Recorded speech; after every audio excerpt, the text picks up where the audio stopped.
Buenas tardes, mis estimados amigos. Hoy vamos a hablar un poco sobre planeación de proyectos.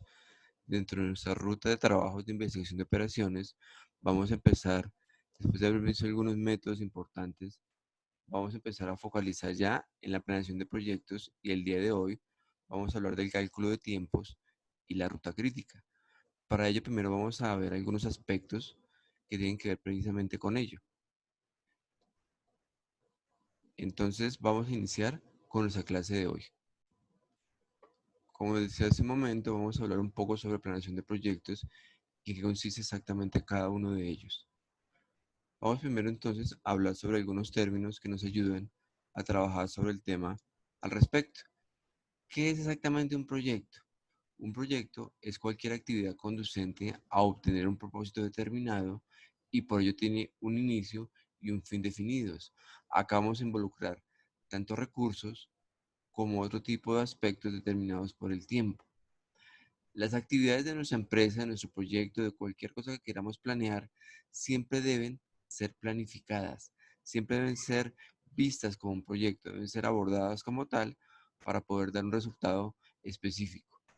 Nuestro proyecto que utiliza diferentes tipos de proyectos, recursos humanos, financieros, tecnológicos y de diferentes tipos que también son intangibles como el tiempo. En este caso, en la clase de hoy vamos a dar mucho énfasis en el concepto del tiempo. Entonces, ¿qué debe saber exactamente el gerente de un proyecto? Debe saber planificar cuáles son las actividades que le van a permitir optimizar el uso de recursos y a la vez optimizar el más importante de ellos, que es el tiempo. Debe saber medir su ejecución, debe saber medir cuánto se demora en cada uno de los proyectos, cuánto puede retrasarse si eso está permitido en su proyecto para ello lograr manejarlo de manera eficiente. Entonces el tiempo va a ser uno de nuestros recursos más controlados en los métodos que vamos a ver a continuación. Vamos a abordar el día de hoy diferentes métodos que sirven para planificar cada una de nuestras etapas del proyecto y los vamos a poder representar por medio de diagramas o gráficas. Por lo tanto, vamos a ver hoy los diagramas y los métodos PERT, CPM y Gantt. Vamos a empezar entonces con el primero de ellos. El método PERT, por su sigla en inglés, que es el método de la técnica de revisión continua y evaluación de los programas, o Program Evaluation and Review Technique, es una técnica que lo que nos permite es optimizar el desarrollo y la ejecución de un proyecto complejo que tenga diferentes etapas. ¿Cómo? Por medio del análisis muy detallado de cada una de esas etapas, de cada una de esas tareas, para poder entender cómo están interrelacionadas y cómo afectan el tiempo. Vamos a ver entonces cómo se plantea un diagrama de PERT por medio de un ejemplo. Supongamos que precisamente para esta clase estamos intentando preparar un taller, el profesor está trabajando en su casa para el video de hoy y quiere preparar un taller aplicado de los diagramas PERT, CPM y Gantt. Entonces digamos que él define en primer lugar como primera etapa, identifica las actividades que va a adelantar para poder planear esta clase y a cada una de ellas les da una letra. Entonces supongamos, primero va a consultar bibliografía, la voy a llamar la etapa A. En segundo lugar va a identificar los temas principales, en la etapa B. También va a elaborar un resumen por tema, en la etapa C. Luego va a preparar ejercicios, en la etapa D. Luego va a resolver ejercicios, en la etapa E. También va a preparar la presentación en la etapa F y finalmente todo ello en diferente interrelación, en diferente secuencia, empezando por unos u otros, va a servirle para dictar la clase, que es lo que se llama la etapa o actividad G. Es importante entender acá que en los proyectos y en el ejemplo que estamos dando a continuación, no siempre se sigue la misma ruta. Es decir, este proyecto no necesariamente es un proyecto que vaya por la ruta A, B, C, D, E, F y G secuencialmente. No necesariamente. Puede haber algunos que sean lineales y son mucho más fáciles de controlar, porque sencillamente no se puede seguir una etapa si no se ha suplido la anterior. Pero no en todos pasa lo mismo. Vamos entonces a ver qué pasa con ello. Vamos a tomar este ejemplo para entenderlo. Digamos que en una segunda etapa se identifican las interrelaciones entre cada una de las actividades. Por lo tanto, vamos a lograr llegar a un término, a unos conceptos que se llaman las etapas precedentes y las etapas consecuentes. ¿Qué son las etapas precedentes? Las etapas precedentes son todas aquellas etapas que hay que surtir para poder llegar a la etapa que estamos analizando. Es decir, si para hacer la ejecución de hacer un muro, primero tengo que haber hecho la mezcla de arena y cemento con agua, la etapa de mezclar esa arena, ese cemento con agua, es la etapa precedente de hacer el muro. Y así construir la casa o construir la sala de la casa va a ser una tercera etapa consecuente después de construir muros. Entonces hay una secuencialidad en cada uno de ellos. Vamos a ver entonces con qué continuamos. Posteriormente en el diagrama PERT lo que se hace es indicar claramente cuáles son los tiempos que se gastan en cada una de las actividades. Pueden ser tiempos depende, estamos hablando de nanotecnología, pueden ser tiempos en segundos, pueden ser tiempos en minutos, en horas, pueden ser tiempos en semanas, cada uno de ellos es diferente. Vamos a ver entonces qué podríamos hacer con cada uno de ellos. En la etapa o actividad A, estamos diciendo que está durando 3 unidades de tiempo. Acá hablamos de unidades de tiempo para no confundirnos con meses o minutos o segundos. La etapa B gasta 5 unidades de tiempo. La etapa C gasta 4 unidades. La etapa D gasta 9 unidades. La etapa E gasta 7 unidades. La etapa F gasta 2 unidades. Y la etapa G, que es la última de dictar clase, gasta 4 unidades. A continuación, como etapa del diagrama PERT, vamos a poder dibujar la red que nos representa gráficamente el proceso que hasta ahora hemos intentado empezar a abordar. Si se acuerdan, hemos identificado actividades y sus tiempos de duración, pero y bueno, y también la secuencialidad, sabiendo cuáles son antecedentes y cuáles son precedentes, pero aún no lo hemos podido visualizar como un gráfico que nos ayude a entender mucho mejor cómo es que vamos a activar todo esto. Para ello vamos a utilizar tres sencillos elementos gráficos que nos van a permitir entender cómo se maneja el ejemplo anterior. En primer lugar, con un círculo vamos a trabajar el concepto de nodo. El concepto de nodo es el inicio y el fin de una actividad. Pongan mucha atención en esto. El nodo no es la actividad. El nodo es el principio y o el fin de una actividad. Luego vamos a poder utilizar una línea continua o flecha. Esa flecha sí es la actividad. En ella vamos a representar la secuencia desde donde inicia un nodo hasta donde termina otro nodo. Esta es la actividad como tal. Y también en algunos casos que vamos a verlos cuando se dan, porque algunos proyectos son demasiado complejos, hay necesidad de simular una actividad, se denomina actividad ficticia y se determina por una línea punteada. Vamos a ver entonces en nuestro ejemplo cómo podemos hacerlo. Recordemos las actividades. Hemos dicho que la actividad A es consultar bibliografía, no tiene una actividad predecesora, es decir, antes de ella no hay ninguna, dura 3 unidades. Una etapa B, identificar los temas principales, tampoco tiene predecesoras, no hay nada antes de ella, demora 5 unidades de tiempo. La actividad C, elaborar resumen por tema, tampoco tiene ninguna actividad predecesora y demora 4 unidades de tiempo. ¿Qué significa? Que la actividad A, la actividad B y la actividad C son posibles inicios de precisamente de este ejemplo, de esta actividad grande, veámoslo aquí en el tablero, de esta actividad grande que podemos trabajar con ella. Entonces la actividad A su izquierda, es un inicio posible. ¿Por qué? Porque no tienen predecesoras. La actividad B es otro inicio posible, no tiene predecesoras. La actividad C es otro inicio posible, no tiene predecesoras. Como lo vemos en el gráfico de la parte superior derecha, solo en la actividad D empieza a haber una predecesora. Es la actividad de preparar ejercicios que demora 9 unidades. La actividad D, entonces, si lo vemos en su cuadro superior derecho, tiene como predecesoras la B y la C. Es decir, el nodo D, que es donde termina la actividad B, y la actividad C, que están determinadas por esta línea roja, es donde va a empezar la unidad o actividad D.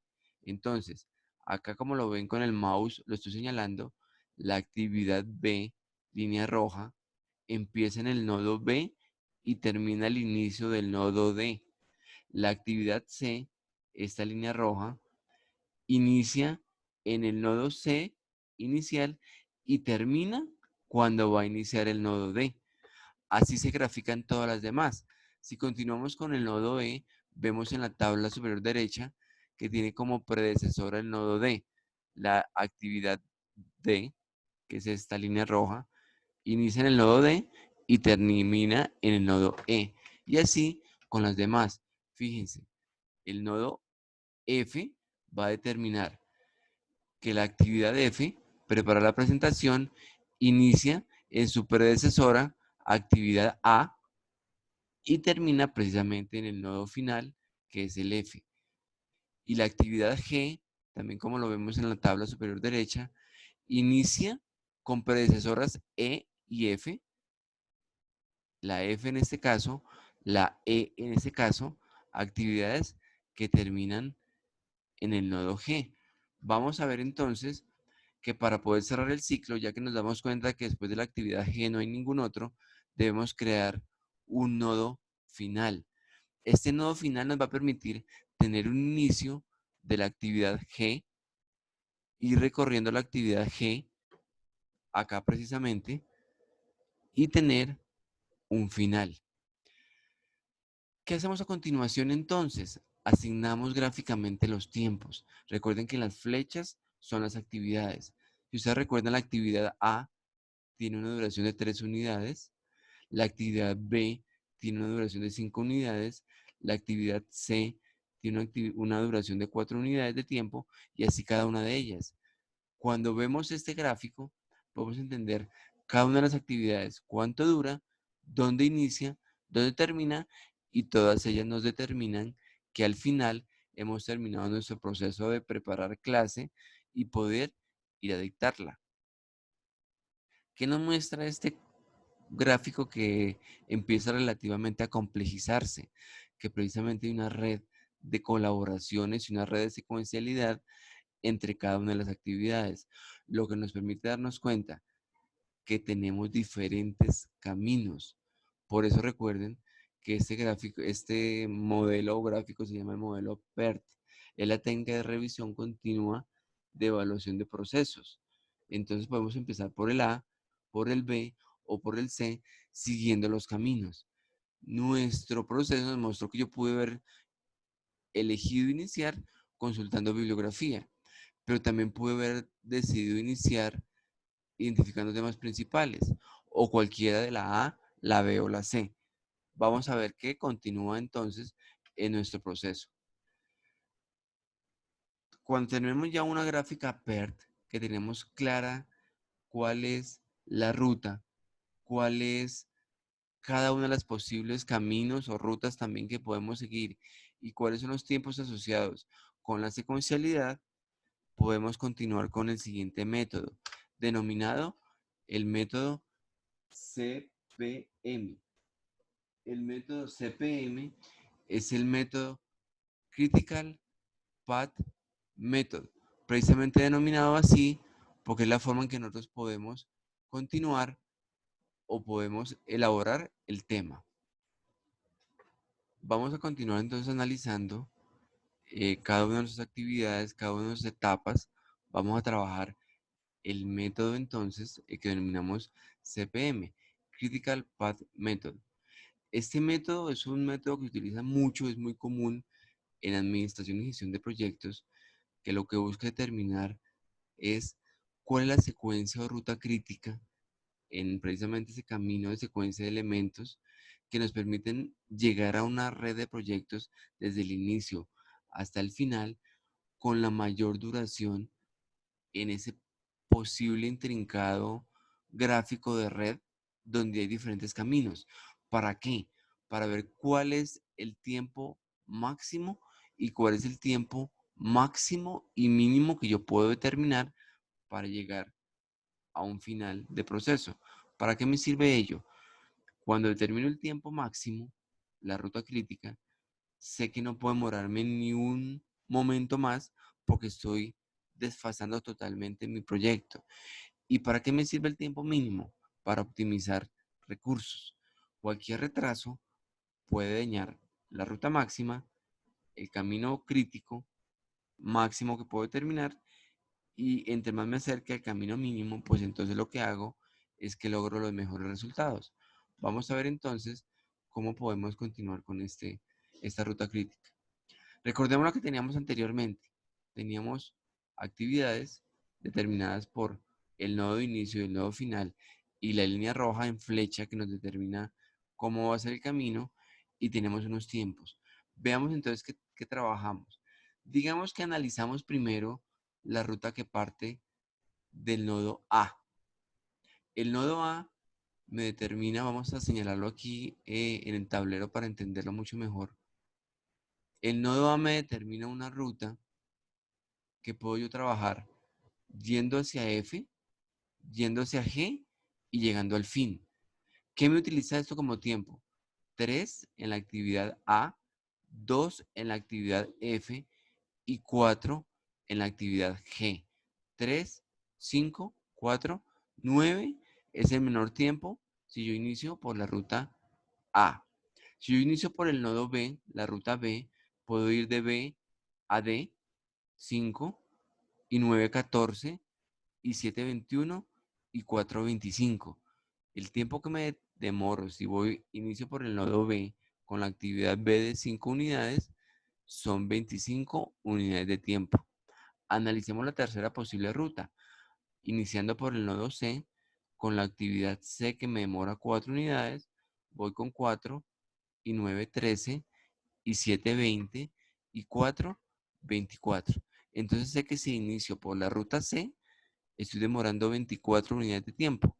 La ruta A me lleva con 9 unidades de tiempo, la ruta B me lleva con 25 unidades de tiempo y la ruta C me lleva por 24 unidades de tiempo. ¿Qué logré determinar ahí entonces? Logré determinar que el tiempo máximo de duración entre 9, 25 y 24 es 25. Esta es nuestra ruta crítica, la que nos lleva, recordemos que es el tiempo de la ruta que inicia con el nodo B, la que nos lleva B, D, E, G y final. Entonces, la primera respuesta cuando nos pregunten cuál es la ruta crítica que utiliza el mayor tiempo máximo para que no, digamos, se pierdan recursos en este proyecto de ejemplo del tablero, la respuesta es, pues la ruta crítica es la ruta B, D, E, G final, que nos lleva 25 unidades de tiempo. Ya cuando tenemos la ruta crítica, vamos a poder empezar a medir los tiempos máximos y los tiempos mínimos que demora todo un proceso, haciéndolo nodo por nodo. Entonces, vamos a empezar a utilizar más notación, más formas de representar en cada nodo cada uno de los elementos que vamos a analizar en el tiempo. Recordemos que aquí tenemos un nodo cualquiera. Recordemos que anteriormente teníamos varios de ellos que nos ayudaban a conectar actividades entre uno y otro. Entonces vamos a utilizar uno de ellos. ¿Qué utilizamos en cada uno de ellos? Utilizamos una notación que nos permite determinar al lado izquierdo anotando el tiempo temprano inicial, el tiempo más temprano con el que yo voy a iniciar la actividad. Por lo mismo, me permite también representar a la derecha en la parte inferior el tiempo temprano final. Es el tiempo cuando yo puedo terminar este nodo habiendo iniciado con un tiempo temprano inicial y habiendo gastado un tiempo que ya hemos determinado en cada una de las actividades. Recuerden que la actividad anterior en el gráfico nos muestra cada actividad. ¿Qué pasa? Para poder entender mucho mejor este gráfico, vamos a hacer un pequeño cambio de notación que sigue en la siguiente etapa después de haber llegado a este, que es nuestro modo, nuestro gráfico PERT CPM. Vamos entonces ahora a intentar incluir cada uno de estos tiempos dentro del nodo inicial. ¿Para qué? Para poder empezar a calcular los tiempos mínimos iniciales, los tiempos máximos iniciales, los tiempos mínimos tardíos y los tiempos máximos tardíos. Entonces vamos a tomar cada uno de los tiempos y vamos a llevarlos a cada actividad, a cada nodo de inicio. El tiempo de la actividad A, que era 3, vamos a representarlo aquí al interior del nodo inicial. El tiempo 2, que era el tiempo de la actividad F, vamos a representarlo aquí adentro de la actividad F. Como ejemplo final les digo, el tiempo acá 7, que era el tiempo de la actividad E, vamos a incluirlo aquí en la anotación debajo de la E para que nos quede como tiempo de la actividad E. Vamos entonces a recordar, ya tenemos a la izquierda inferior el tiempo temprano inicial, a la derecha en la parte inferior el tiempo temprano final. Continuamos en la parte superior izquierda con el tiempo tardío inicial y continuamos arriba en la parte superior derecha con el tiempo tardío final. Así vamos a intentar notar cada uno de los nodos sumándole lo que acabamos de ver de los 4 tiempos tardíos y tempranos dentro de la actividad, ya sabemos, y dentro del tiempo de cada una de ellas.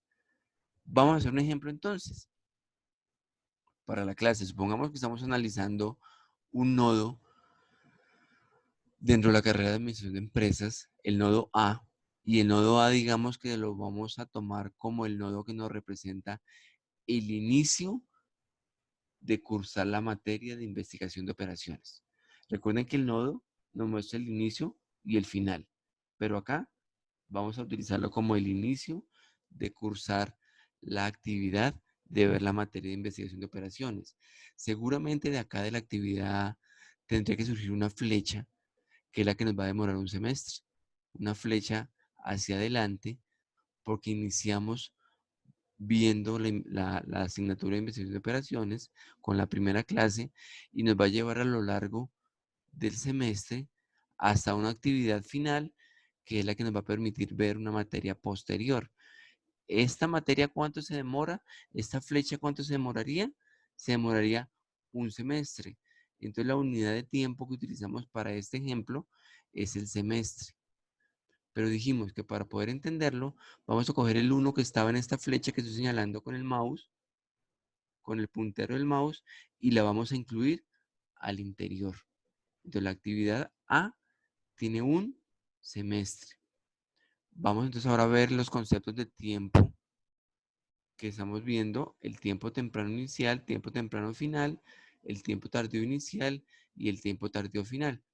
Digamos que tuvimos la fortuna de empezar muy temprano esta materia. Investigación de operaciones, tuvimos un tiempo inicial lo más temprano posible de 3. Empecé en el semestre 3 como tiempo temprano inicial. Vean lo que yo voy a hacer. Como la duración de un semestre de una materia, en cualquier proyecto que estemos viendo, lo habremos representado acá con un número que viene de la flecha que yo involucro aquí adentro. En este ejemplo dura un semestre. Si mi tiempo temprano inicial fue, empecé en tercer semestre, investigación de operaciones, pues la flecha que demoró un semestre me llevó y terminé al inicio del cuarto semestre.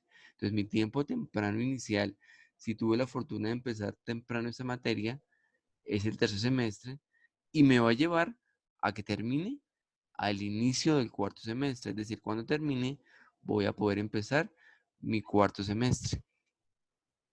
Pero la malla de materias de admisión de empresas me permite flexibilidad y digamos que yo dije, no, me demoré hasta octavo semestre para iniciar la materia de investigación de operaciones.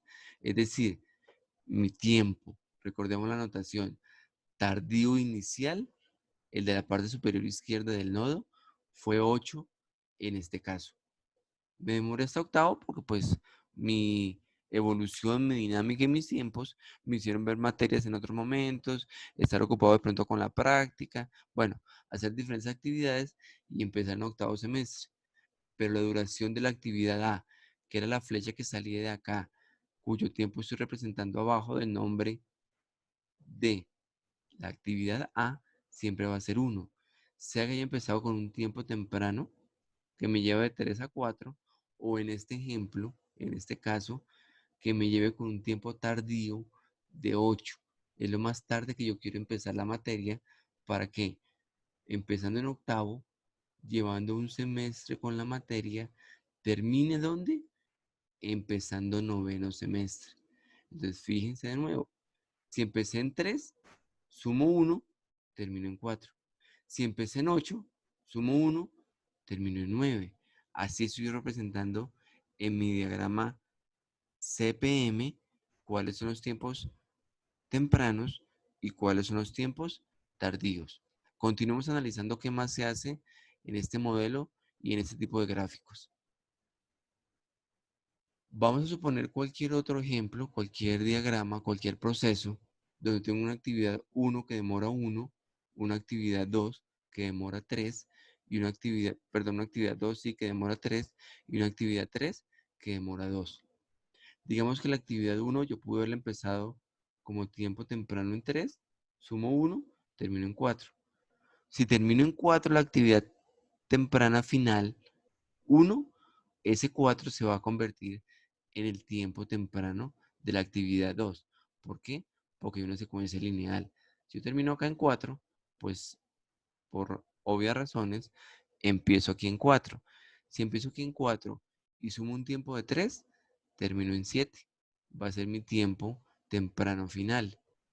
Y como es una actividad secuencial igual que la anterior, la actividad 2, que va desde el nodo 2 inicial hasta el nodo 3 final, esa actividad 2 demora 3.